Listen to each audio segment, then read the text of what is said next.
नमस्कार. सहज ज्योतिष या कार्यक्रमात आपले स्वागत आहे. ऑगस्ट 2026 या महिन्यात शनी रवी, शनी गुरु व राहू मंगळाचा नवपंचम योग होत आहे. काही राशींनी रागावर नियंत्रण ठेवणे आवश्यक आहे. विनाकारण कोणत्याही विषयावर बोलणे टाळावे. मेष, अति आक्रमक होऊ नका. बोलण्यावर नियंत्रण ठेवावे. काही वेळ शांत राहिल्यास प्रगतीचे मार्ग मोकळे होतील. धडाडीने कार्य कराल. खर्च वाढण्याची शक्यता आहे.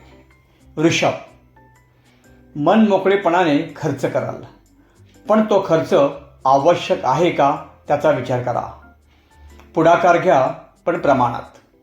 नोकरी व्यवसायात आर्थिक लाभ चांगले होतील. प्रेम प्रकरणात घाई नको.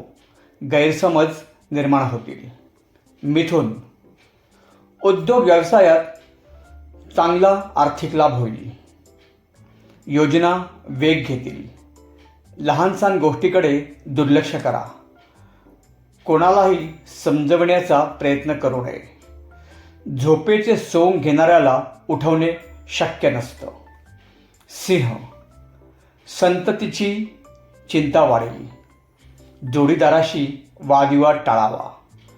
अतिरेकपणा होणार नाही याची काळजी घ्या. आरोग्याकडे दुर्लक्ष नको. वरिष्ठांचा सहवास लाभेल. सामाजिक कार्यात भाग घ्याल. वृश्चिक, अचानक मोठा निर्णय घ्यावा लागेल. परिस्थितीचा विचार करावा. नुकसान होणार नाही याची काळजी घ्यावी. विश्रांती घ्यावी. प्रत्येक गोष्ट मनाप्रमाणे होत नाही हे लक्षात ठेवा. कुंभ, मौज मजा करण्याचा प्रयत्न कराल, पण शारीरिक थकवा जाणवेल.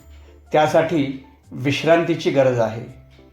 दैनंदिन कामावर लक्ष केंद्रित करा. मैत्रीत कटुता येणार नाही याची काळजी घ्यावी. अशा प्रकारे मेष, वृषभ, मिथुन, सिंह, वृश्चिक व कुंभ राशीच्या जातकांसाठी प्रत्येक गोष्टीवर नियंत्रण आवश्यक आहे. चॅनल लाईक, शेअर व सबस्क्राईब करा ही विनंती. पुन्हा भेटू पुढील भागात. तोपर्यंत नमस्कार.